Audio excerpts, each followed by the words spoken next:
అయితే ఇప్పుడు అందరూ ఎందుకు మాట్లాడుతున్నా అంటే స్త్రీ నిధి ఇది ఎన్నో సంవత్సరాలుగా జరుగుతున్నటువంటి అతిపెద్ద భారీ స్కామ్. అంటే ఇది దోచుకున్న వాళ్ళకి దోచుకున్నంత. అసలు ఈ స్కామ్ వెనకాల ఉన్నది ఎవరు? ఫస్ట్ బీఆర్ఎస్ గవర్నమెంట్ లో ఎర్రబల్లి దయాకర్ రావు గారు, మాజీ మంత్రి ఎర్రబల్లి దయాకర్ రావు, అప్పుడు పంచాయతీ శాఖ. ఎందుకంటే ఈ స్త్రీ నిధి అనేది దేనికి మమేకమై ఉంటదంటే ఈ పంచాయతీ శాఖకు మమేకమై ఉంటది. ఎర్రబల్లి దయాకర్ రావు సొంత పెత్తనాలకు, సొంత ఖర్చులకు స్త్రీనిధి అంటే మహిళలకు, ఎవరైతే పేద మహిళలు ఉన్నారో వాళ్ళకు ఉపాధి కల్పించడం కోసం ఈ స్త్రీనిధి లోన్లు ఇస్తూ ఉంటది అనమాట. అంతేకాదు దీంట్లో కొన్ని వందల మంది ఒక ఎగ్జామ్ పెడతారు. సో దీంట్లో అవుట్ సోర్సింగ్ ఉద్యోగులను తీసుకుంటారు.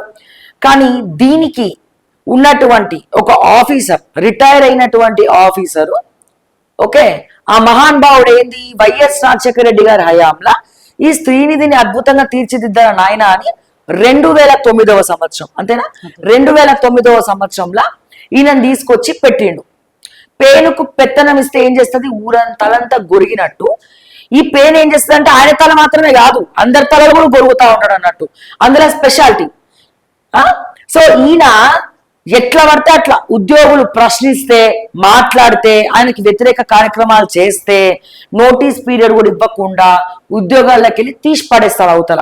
ఎటువంటి హక్కు లేకపోయినా ఎందుకు తీసేసినావంటే నువ్వు నన్ను ప్రశ్నించినావు అందుకే నేను తీసి అవతల పడేసిన అని చెప్పి తీసి సుమారుగా నాకు తెలిసినంత వరకు 400కు పైగా అవుట్ సోర్సింగ్ ఉద్యోగులను స్త్రీ నిధి నుంచి తీసి అవతల పడేసిండు.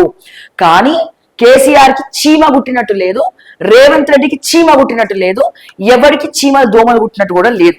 ఎవరికైనా కుడుతుందంటే రోడ్డు మీద పడినటువంటి ఈ స్త్రీ నిధి అవుట్ సోర్సింగ్ ఎంప్లాయీస్. సరే వాళ్ళు ఏమైనా తప్పులు చేసిరా, కొన్ని చెప్పాలి కదా ఏం తప్పులు చేసిరో, దాన్ని పక్కన పెడదాం. మరి ఈయన ఏమైనా శుద్ధపూసనా అంటే కానే కాదు. ఈయన రెడ్డి సామాజిక వర్గానికి సంబంధించిన పేరు చెప్పండి ఒకసారి. విద్యాసాగర్ రెడ్డి.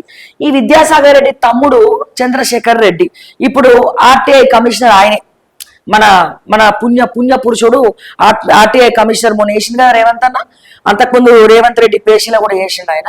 సో ఆయనే.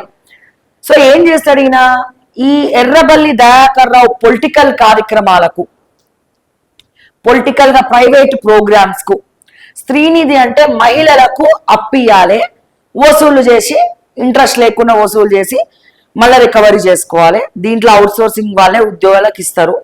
ఓకే, ఇది ఒకటి పాయింట్ నెంబర్ 1.